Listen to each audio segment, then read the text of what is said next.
안녕하세요. 믿음 라디오입니다. 오늘도 말씀 한 편으로 하루를 시작해 보세요. 어차피 안 돼. 나는 늘 이 모양이야.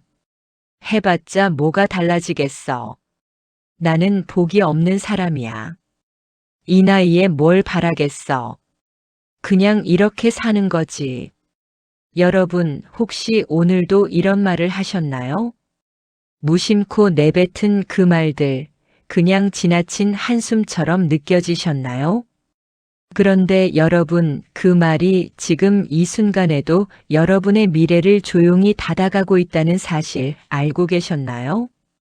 오늘 저는 여러분께 정말 중요한 이야기를 드리려고 합니다. 목사 생활 15년 수많은 성도들을 만나오면서 제가 발견한 한 가지 공통점이 있습니다.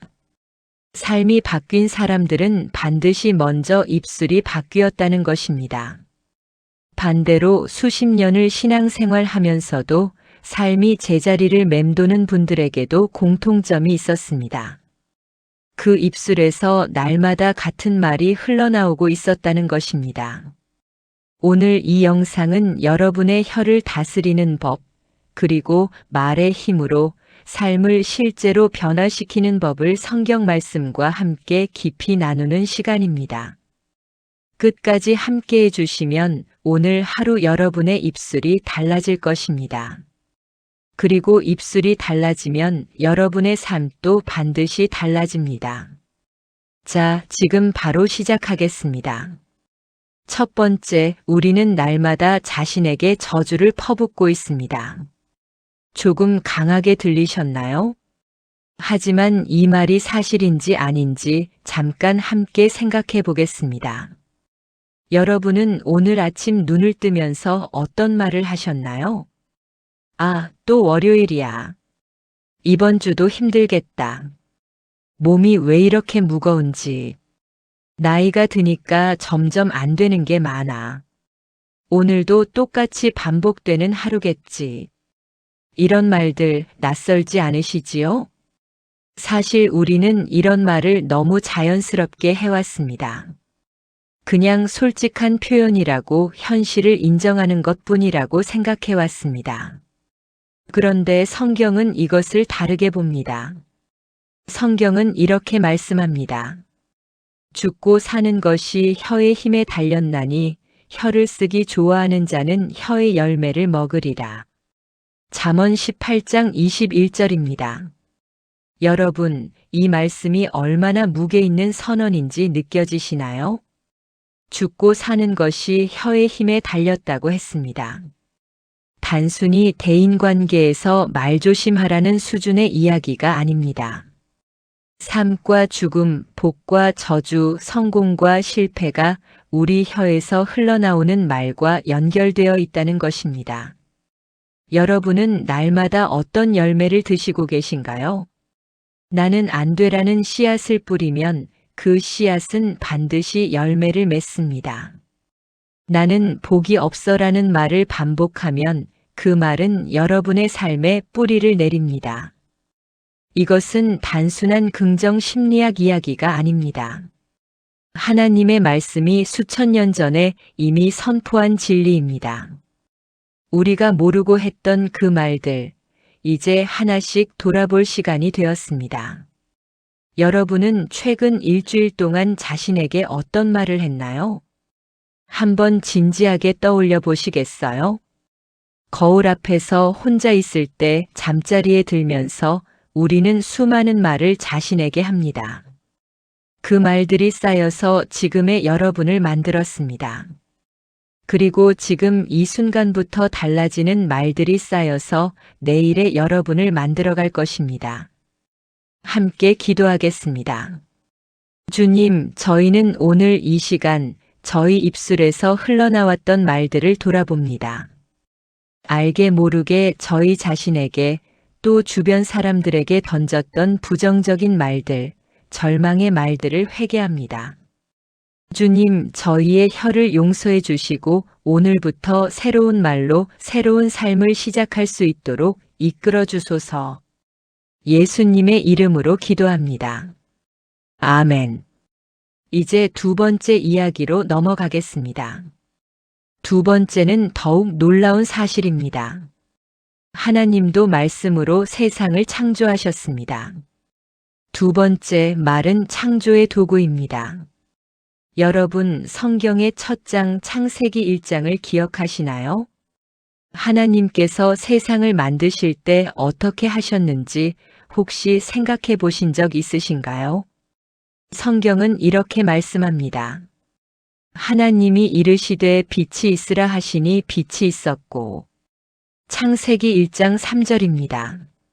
하나님은 손으로 빚지 않으셨습니다. 설계도를 그리지 않으셨습니다. 그냥 말씀하셨습니다. 말씀하시니 그대로 되었습니다. 이것이 말의 본질적인 능력입니다. 여러분, 우리는 하나님의 형상대로 지음받은 존재입니다. 창세기 1장 27절에서 하나님은 자신의 형상대로 사람을 창조하셨다고 말씀하십니다. 그 하나님의 형상 안에는 말의 능력도 포함되어 있습니다. 하나님이 말씀으로 세상을 창조하셨듯이 우리도 말로 우리의 세계를 창조합니다. 이것이 단순한 비유가 아닙니다. 나는 할 수 있어라고 말하는 사람과 나는 안 되라고 말하는 사람은 같은 상황에서도 전혀 다른 결과를 만들어냅니다. 왜 그럴까요? 말은 단지 소리로 사라지는 것이 아닙니다. 말은 뇌에 새겨집니다. 말은 행동을 바꿉니다. 말은 주변 사람들에게 신호를 보냅니다. 그리고 무엇보다 말은 하나님의 귀에 들립니다. 제가 목회하면서 정말 인상 깊었던 분이 계셨습니다. 70대 초반의 권사님이셨는데 암 진단을 받으셨습니다. 많은 분들이 걱정했습니다. 그런데 그 권사님이 하신 첫 마디가 무엇이었는지 아세요? 목사님, 하나님이 저를 고치실 거예요. 저는 그걸 믿어요. 병원에서 나오는 길에도 항암 치료를 받으러 가는 날에도 힘들어서 눈물이 날 것 같은 날에도 그 권사님은 계속 같은 말을 하셨습니다. 하나님이 고치신다. 나는 나을 것이다. 이 병은 나를 이길 수 없다. 2년 후 그 권사님은 완치 판정을 받으셨습니다. 의사도 놀랐습니다. 저는 그때 다시 한번 이 말씀 앞에 무릎을 꿇었습니다. 말은 창조의 도구입니다. 여러분이 오늘 어떤 말을 하느냐가 내일을 만들어가고 있습니다. 혹시 지금 힘든 상황 가운데 계신가요? 그렇다면 더욱 이 진리를 붙들어야 합니다. 상황이 어려울수록 우리의 말이 더 중요해집니다. 어두운 방에서는 작은 불빛 하나가 온 방을 밝히듯이 절망적인 상황에서 선포하는 믿음의 말 한마디가 여러분의 삶 전체를 바꿀 수 있습니다. 함께 기도하겠습니다. 주님, 저희가 하나님의 형상대로 지음받은 존재임을 다시 한번 깨닫게 해주셔서 감사합니다. 저희의 말에 창조의 능력이 담겨 있음을 믿습니다. 오늘부터 저희의 입술이 생명을 창조하는 도구가 되게 해주소서. 절망의 말 대신 소망의 말을, 저주의 말 대신 축복의 말을 선포하게 해주소서. 예수님의 이름으로 기도합니다. 아멘. 세 번째 이야기는 많은 분들이 놓치고 있는 부분입니다. 신앙생활을 오래 하셨어도 이것 때문에 말의 능력을 잃어버리는 경우가 정말 많습니다. 세 번째, 불평의 말은 믿음을 죽입니다. 여러분, 출애굽기를 기억하시나요? 이스라엘 백성들이 애굽에서 나왔을 때 하나님은 정말 놀라운 기적들을 행하셨습니다.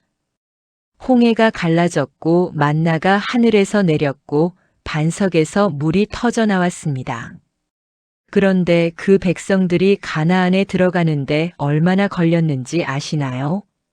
40년이 걸렸습니다. 그냥 직선 거리로 걸어가면 2주면 충분한 거리였습니다. 왜 40년이 걸렸을까요? 성경은 명확하게 답을 줍니다. 이스라엘 자손이 광야에서 하나님과 모세를 향하여 원망하여 이르되 어찌하여 당신들이 우리를 애굽에서 인도해 내어 이 광야에서 죽게 하는가. 민수기 21장 5절입니다. 불평이었습니다. 원망이었습니다. 기적을 보면서도 원망했습니다.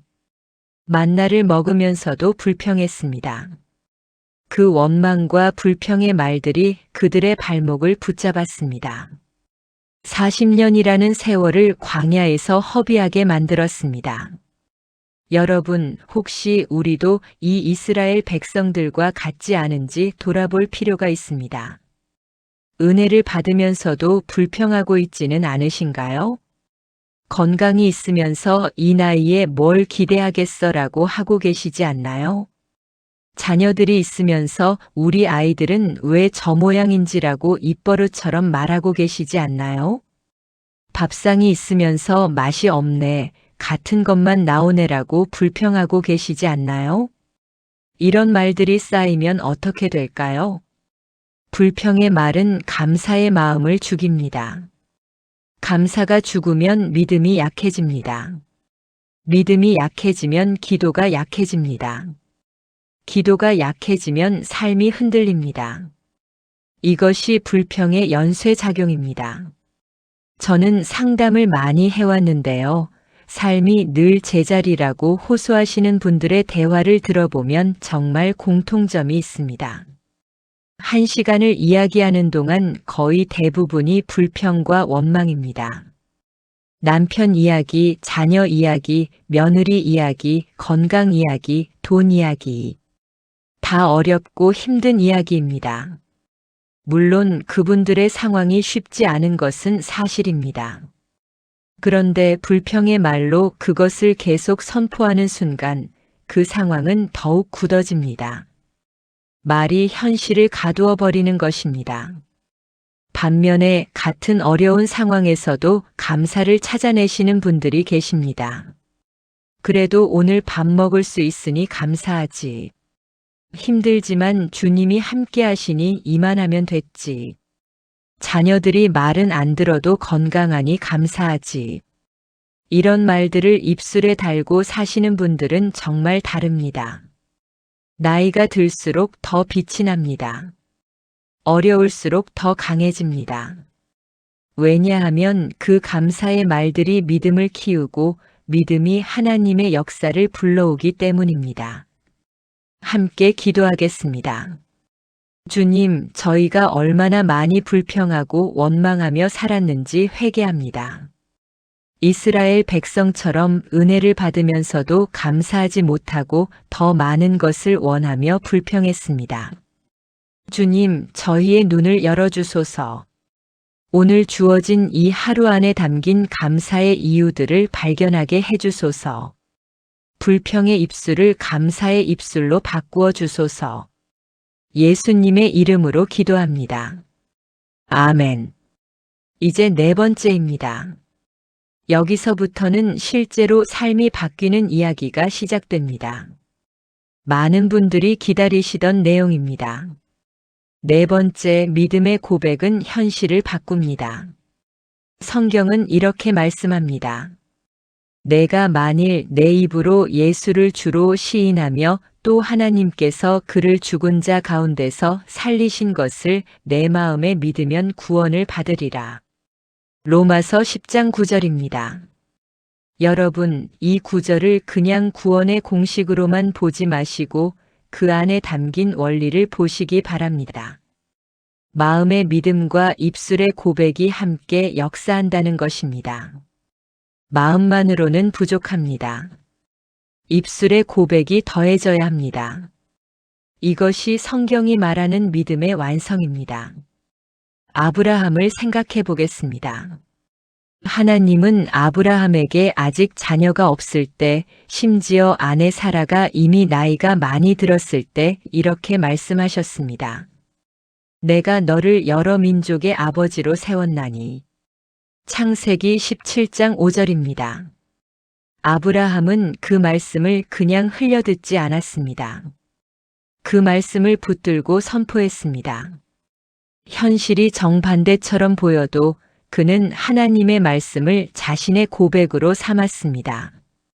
그 결과가 어떻게 되었나요? 이삭이 태어났습니다. 약속이 성취되었습니다. 로마서 4장 17절은 아브라함에 대해 이렇게 말씀합니다. 없는 것을 있는 것 같이 부르시는 이를 믿었으며. 여러분, 이것이 믿음의 고백입니다. 없는 것을 있는 것처럼 말하는 것, 이것이 거짓말이 아닙니다. 이것이 믿음입니다. 아직 건강이 완전히 회복되지 않았어도 나는 하나님의 치유 안에 있습니다라고 고백하는 것. 아직 자녀가 돌아오지 않았어도 우리 아이는 하나님의 손 안에 있습니다라고 선포하는 것. 아직 형편이 어려워도 주님이 나의 필요를 채우실 것입니다라고 믿음으로 말하는 것. 이것이 믿음의 고백입니다. 제가 알던 집사님 한 분이 계셨는데 사업이 정말 어려운 시기를 보내고 계셨습니다. 빚도 많고 거래처도 끊어지고 직원들 월급 주기도 어려운 상황이었습니다. 그분이 어느 날 새벽 기도에서 결단을 하셨습니다. 이제부터 상황을 보고 말하는 것이 아니라 믿음으로 말하겠다고. 그날부터 그분의 아침 고백이 달라졌습니다. 주님, 오늘도 감사합니다. 저의 사업은 하나님의 손 안에 있습니다.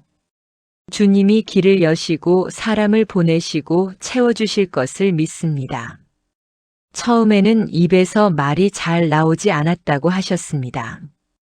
현실이 너무 눈앞에 뚜렷했으니까요. 그런데 한 달, 두 달, 석 달 그 고백을 멈추지 않으셨습니다. 6개월 후 완전히 예상치 못한 거래처에서 연락이 왔습니다. 1년 후 그 사업은 완전히 회복되었습니다. 그분이 나중에 제게 하신 말씀이 기억에 남습니다. 목사님, 제 입이 바뀌고 나서 삶이 바뀌었어요. 맞습니다. 입이 바뀌면 삶이 바뀝니다. 함께 기도하겠습니다. 주님, 저희가 상황을 보며 절망의 말을 했던 것을 회개합니다. 이제 주님의 약속을 붙들고 믿음의 고백으로 저희의 입술을 채우겠습니다. 아직 보이지 않아도, 아직 느껴지지 않아도 말씀으로 선포하며 나아가겠습니다. 없는 것을 있는 것처럼 부르시는 하나님을 신뢰합니다. 저희의 고백을 들으시고 응답해 주소서. 예수님의 이름으로 기도합니다. 아멘. 5번째입니다. 이것은 아마 여러분 주변에서 가장 많이 일어나는 일입니다. 그리고 가장 많은 상처를 내는 말의 문제입니다. 5번째, 다른 사람에게 하는 말이 나에게 돌아옵니다. 성경은 이렇게 말씀합니다. 비판을 받지 아니하려거든 비판하지 말라. 너희가 비판하는 그 비판으로 너희가 비판을 받을 것이요. 너희가 헤아리는 그 헤아림으로 너희가 헤아림을 받을 것이니라. 마태복음 7장 1절과 2절입니다. 여러분, 이 말씀을 그냥 좋은 교훈 정도로 읽지 마시기 바랍니다. 이것은 삶에서 실제로 작동하는 법칙입니다. 내가 남을 비판하는 만큼 나도 비판을 받습니다. 내가 남을 정죄하는 만큼 나도 정죄를 받습니다. 내가 남에게 상처 주는 말을 하는 만큼 그 말이 돌고 돌아 내게 돌아옵니다. 여러분, 혹시 이런 경험 있으신가요? 며느리 흉을 봤는데 나중에 그 말이 며느리 귀에 들어가서 관계가 더 나빠진 경험. 남편이나 아내에게 당신은 왜 그 모양이야 라고 했다가 오히려 그 말이 부메랑이 되어 돌아온 경험. 자녀에게 너는 왜 그것밖에 안 되니라고 했다가 자녀의 마음이 더 굳어진 경험. 이런 일들은 결코 우연이 아닙니다. 말의 법칙이 작동하는 것입니다. 그런데 반대도 마찬가지입니다. 내가 남을 축복하는 말을 할 때 그 축복이 나에게도 흘러옵니다. 내가 남을 세워주는 말을 할 때 나도 세워집니다. 잠언 11장 25절은 이렇게 말씀합니다. 남에게 은혜를 베푸는 자는 풍족하게 되고 남을 윤택하게 하는 자는 자기도 윤택하게 되리라. 말도 마찬가지입니다. 남을 윤택하게 하는 말을 하는 사람은 자신도 윤택해집니다. 저는 목회하면서 이것을 정말 많이 봤습니다. 주변 사람들을 항상 칭찬하고 격려하는 말을 하시는 분들, 그분들의 삶을 보면 정말 공통점이 있습니다. 사람들이 모여듭니다. 관계가 풍성합니다. 나이가 들어도 외롭지 않습니다. 반면에 늘 비판하고 정죄하는 말을 하시는 분들은 결국 혼자가 됩니다. 아무리 좋은 의도라도 아무리 맞는 말이라도 비판과 정죄의 말은 사람을 떠나게 합니다. 그리고 그 고독함이 본인에게 돌아옵니다. 여러분 주변에 지금 힘들어하는 사람이 있으신가요? 자녀가 걱정되시나요? 배우자 때문에 속상하신가요? 그렇다면 오늘 그 사람에게 말 한마디를 달리 해보시기 바랍니다. 비판 대신 격려를, 정죄 대신 이해를, 지적 대신 응원을. 그 말 한마디가 관계를 바꾸고 그 변화된 관계가 여러분의 삶도 바꿀 것입니다. 함께 기도하겠습니다. 주님, 저희가 알게 모르게 비판하고 정죄하는 말로 주변 사람들을 상처 입혔습니다. 저희의 혀가 칼처럼 쓰인 적이 많았음을 고백합니다. 주님, 용서해 주소서. 그리고 오늘부터 저희의 입술에서 생명을 살리는 말, 사람을 세우는 말, 관계를 회복하는 말이 흘러나오게 해주소서. 저희 주변의 사람들에게 축복의 통로가 되게 해주소서. 예수님의 이름으로 기도합니다. 아멘. 이제 6번째입니다. 많은 분들이 그래, 알았어, 말을 잘해야지라고 생각하지만 막상 실천이 안 된다고 하십니다. 왜 그럴까요? 그 이유와 해결책을 지금 말씀드리겠습니다. 6번째, 혀를 다스리려면 먼저 마음이 바뀌어야 합니다. 예수님께서 마태복음 12장 34절에서 이렇게 말씀하셨습니다. 마음에 가득한 것을 입으로 말함이라. 여러분, 이 한 문장이 모든 것을 설명합니다. 우리가 하는 말은 결국 마음속에 가득 차 있는 것의 반영입니다. 마음속에 두려움이 가득하면 입에서 두려운 말이 나옵니다. 마음속에 원망이 쌓여 있으면 입에서 불평이 나옵니다. 마음속에 상처가 있으면 입에서 상처 주는 말이 나옵니다. 그래서 말을 바꾸려면 말 자체를 훈련하는 것만으로는 한계가 있습니다. 근본적으로 마음이 바뀌어야 합니다. 그렇다면 마음은 어떻게 바뀔까요? 성경은 이렇게 말씀합니다. 너희는 이 세대를 본받지 말고 오직 마음을 새롭게 함으로 변화를 받아 하나님의 선하시고 기뻐하시고 온전하신 뜻이 무엇인지 분별하도록 하라. 로마서 12장 2절입니다. 마음을 새롭게 하는 것, 이것이 열쇠입니다. 그리고 마음을 새롭게 하는 가장 강력한 방법은 말씀을 마음에 채우는 것입니다. 매일 하나님의 말씀을 읽고 묵상하고 선포할 때 마음이 서서히 바뀌기 시작합니다. 두려움이 가득했던 자리에 하나님의 약속이 채워집니다. 원망이 쌓였던 자리에 감사가 자라납니다. 상처로 굳어진 자리에 용서와 사랑이 흘러들어옵니다. 마음이 바뀌면 자연스럽게 말이 바뀝니다. 말이 바뀌면 삶이 바뀝니다.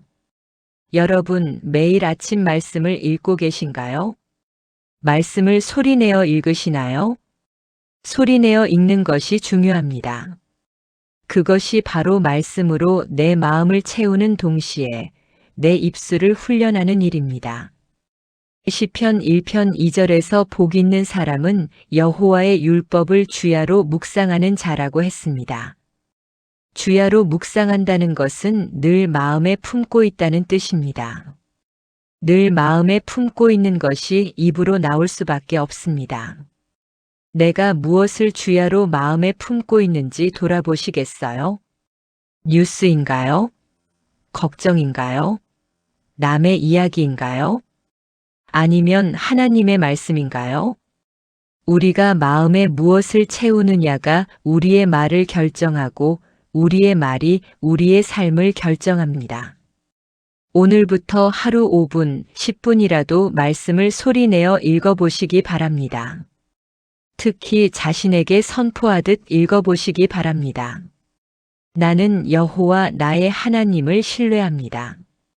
나는 하나님의 자녀입니다. 나는 하나님의 계획 안에 있습니다. 이런 고백들이 처음에는 어색하게 느껴질 수 있습니다. 하지만 계속 하다 보면 마음에 뿌리를 내리기 시작합니다. 그 뿌리에서 새로운 말이 자라고 그 말이 새로운 삶을 만들어갑니다. 함께 기도하겠습니다. 주님, 저희의 마음을 새롭게 해주소서. 두려움과 걱정과 불평이 차있던 자리에 주님의 말씀으로 채워주소서. 매일 말씀을 가까이 하고 말씀을 묵상하고 말씀을 선포하는 삶을 살 수 있도록 힘을 주소서. 마음이 바뀌어 말이 바뀌고 말이 바뀌어 삶이 바뀌는 놀라운 역사를 저희 안에서 이루어 주소서. 예수님의 이름으로 기도합니다. 아멘. 이제 마지막 7번째입니다. 이것은 오늘 이 영상에서 제가 가장 드리고 싶었던 이야기입니다. 여러분의 삶에 실제 변화를 가져다 줄 핵심 중의 핵심입니다. 끝까지 집중해 주시기 바랍니다. 7번째, 오늘 당장 달라질 수 있는 말의 7가지 실천입니다. 여러분, 신앙은 결국 삶 속에서 실천될 때 의미가 있습니다. 오늘 말씀을 들으셨다면 오늘 바로 시작하셔야 합니다. 내일로 미루는 것은 사탄이 가장 좋아하는 전략입니다. 지금 이 순간 여러분의 입술을 변화시킬 7가지 실천을 함께 나누겠습니다. 첫 번째 실천입니다. 아침에 눈을 뜨자마자 감사의 말로 시작하세요. 눈을 뜬 것 자체가 기적입니다. 숨을 쉬고 있는 것 자체가 은혜입니다. 아침마다 주님, 오늘도 살아있게 해주셔서 감사합니다라는 말로 하루를 시작하세요. 이 한마디가 하루 전체의 분위기를 바꾸어 놓습니다. 두 번째 실천입니다. 부정적인 말을 하려는 순간 3초 멈추세요. 어차피 안 되라는 말이 나오려고 할 때 딱 3초만 멈추세요. 그리고 의식적으로 다른 말을 선택하세요. 쉽지 않지만 하나님이 도와주시면 할 수 있어. 이 3초의 습관이 혀를 다스리는 훈련의 시작입니다. 세 번째 실천입니다. 오늘 만나는 사람 한 명에게 진심 어린 격려의 말을 하세요. 배우자에게, 자녀에게, 친구에게, 이웃에게. 당신이 있어서 내 삶이 든든합니다. 당신은 정말 소중한 사람입니다. 이 한마디가 그 사람의 하루를 바꾸고 그 변화가 여러분에게 돌아옵니다. 네 번째 실천입니다. 자녀나 가족에게 하루에 한 번 반드시 축복의 말을 선포하세요. 우리 아이는 하나님의 계획 안에 있습니다. 우리 남편은 하나님이 이끄십니다. 우리 가정은 하나님의 보호 아래 있습니다. 말로 선포할 때 그 선포가 그들의 삶에 실제로 역사하기 시작합니다. 다섯 번째 실천입니다. 걱정이 될 때마다 말씀 한 구절을 소리내어 읽으세요. 걱정은 부정적인 상상에 말을 붙이는 것입니다. 그 걱정의 자리에 하나님의 말씀을 대신 채우세요. 빌립보서 4장 6절 말씀입니다. 아무것도 염려하지 말고 다만 모든 일에 기도와 간구로 너희 구할 것을 감사함으로 하나님께 아뢰라. 이 말씀을 걱정이 올 때마다 소리내어 읽으세요. 걱정의 말이 들어올 자리가 없어집니다.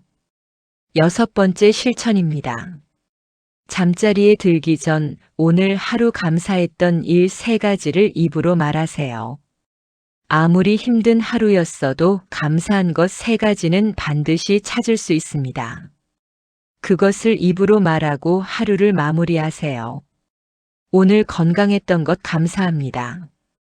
오늘 밥 먹을 수 있었던 것 감사합니다. 오늘 이 말씀을 들을 수 있었던 것 감사합니다. 이 습관이 쌓이면 여러분의 삶에 감사의 뿌리가 깊어집니다. 7번째 실천입니다. 말하기 전에 이 질문을 자신에게 하세요. 이 말이 생명을 살리는 말인가 아니면 죽이는 말인가? 에베소서 4장 29절 말씀입니다. 무릇 더러운 말은 너희 입 밖에도 내지 말고 오직 덕을 세우는데 소용되는 대로 선한 말을 하여 듣는 자들에게 은혜를 끼치게 하라. 모든 말이 은혜가 될 필요는 없습니다. 하지만 모든 말이 생명을 향해야 합니다. 말하기 전에 딱 한 번만 물어보세요. 이 말이 사람을 살리는가 죽이는가? 이 7가지 실천을 오늘부터 시작해 보시겠어요? 처음부터 다 잘할 필요는 없습니다. 하나씩 천천히 그러나 멈추지 말고 이어나가시기 바랍니다. 함께 기도하겠습니다. 주님, 오늘 들은 말씀이 저희의 삶에 실제 열매로 맺히게 해주소서. 아침의 감사, 멈춤의 지혜, 격려의 말, 축복의 선포, 말씀의 힘, 잠자리의 감사, 그리고 생명을 향한 선택. 이 모든 실천들이 저희의 일상이 되게 해주소서. 하루아침에 바뀌지 않아도 괜찮습니다. 매일 조금씩 주님과 함께 앞으로 나아가겠습니다. 저희의 혀를 다스려 주시고 저희의 삶을 새롭게 해주소서. 예수님의 이름으로 기도합니다. 아멘. 이제 오늘의 통합 기도문으로 함께 마무리하겠습니다. 오늘 말씀을 들으시면서 마음에 무언가 움직임이 있으셨나요? 그 움직임이 바로 하나님이 여러분에게 말씀하시는 것입니다. 오늘 이 자리에서 지금 이 순간 함께 하나님 앞에 나아가겠습니다.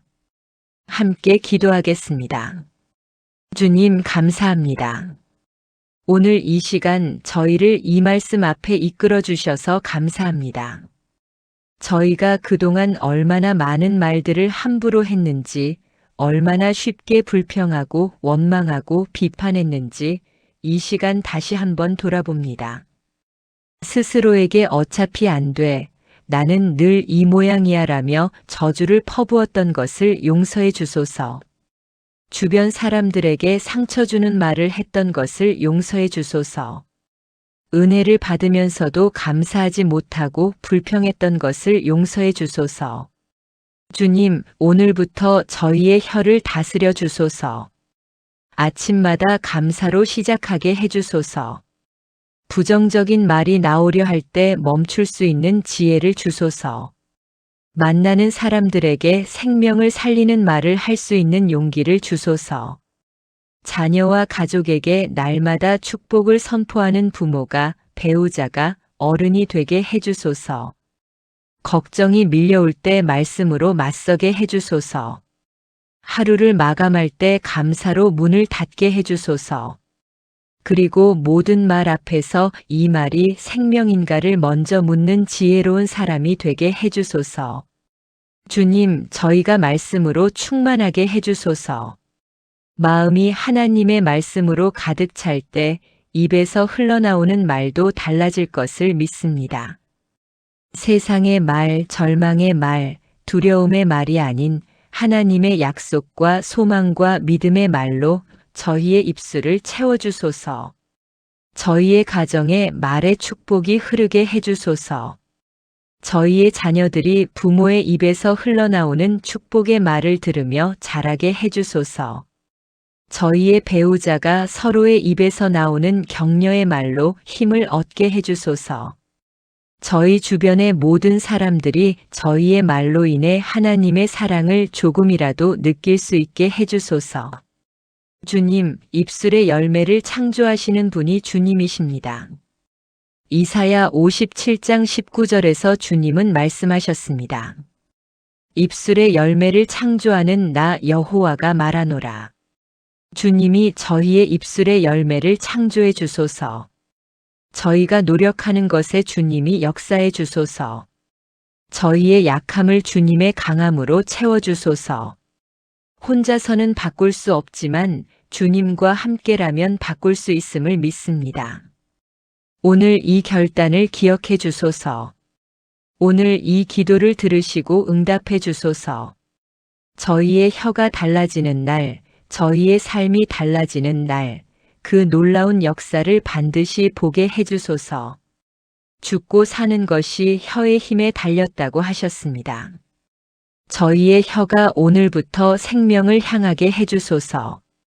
저희의 말이 저희를 살리고 주변을 살리고 이 세상에 하나님의 빛을 전하는 도구가 되게 해주소서. 이 모든 간구를 우리 주 예수 그리스도의 이름으로 드립니다. 예수님의 이름으로 기도합니다. 아멘. 여러분, 오늘 함께 나눈 말씀을 정리해 드리겠습니다. 우리는 날마다 자신에게 저주를 퍼붓고 있었습니다. 말은 창조의 도구입니다. 불평의 말은 믿음을 죽입니다. 믿음의 고백은 현실을 바꿉니다. 다른 사람에게 하는 말이 나에게 돌아옵니다. 혀를 다스리려면 먼저 마음이 바뀌어야 합니다. 그리고 오늘 당장 달라질 수 있는 7가지 실천이 있습니다. 이 진리들이 여러분의 삶에 실제로 역사하기를 간절히 바랍니다. 잠언 18장 21절 말씀을 다시 한번 가슴에 새겨주세요. 죽고 사는 것이 혀의 힘에 달렸나니. 여러분의 혀가, 여러분의 말이 오늘부터 생명을 향하기 시작했습니다. 그 선택을 하신 여러분이 정말 자랑스럽습니다. 여러분, 오늘 이 말씀이 도움이 되셨다면 지금 바로 구독 버튼을 눌러주세요. 구독 버튼을 누르시는 것, 아직 안 하셨다면 지금이 바로 그 순간입니다. 그리고 알림 설정 꼭 켜두시기 바랍니다. 믿음 라디오는 매일 이렇게 여러분의 하루를 말씀으로 시작해드리고 있습니다. 오늘 놓치셨다고 내일을 놓치지 마세요. 알림 설정을 켜두시면 내일 아침 말씀이 가장 먼저 여러분을 찾아옵니다. 좋아요도 꼭 눌러주세요. 그 좋아요 하나가 이 말씀이 더 많은 분들에게 전해지는 힘이 됩니다. 여러분과 비슷한 상황에서 절망하고 있는 누군가에게 이 말씀이 닿을 수 있도록 주변에 공유도 부탁드립니다. 카카오톡으로 문자로 한 분에게만 보내셔도 됩니다. 그 한 사람의 삶이 달라질 수 있습니다. 다음 영상에서는 더욱 놀라운 말씀으로 찾아오겠습니다. 혀를 다스리는 것에서 한 걸음 더 나아가 기도의 말이 어떻게 하늘을 움직이는지 그 놀라운 비밀을 함께 나누겠습니다. 기도의 말, 선포의 말, 그리고 하나님이 응답하시는 말의 조건. 이것을 알면 여러분의 기도 생활이 완전히 달라집니다. 다음 영상 반드시 기다려주세요. 오늘도 믿음 라디오와 함께 해주셔서 진심으로 감사드립니다. 여러분의 하루가 오늘 들으신 이 말씀처럼 생명과 축복으로 가득 차기를 주님의 이름으로 축복합니다.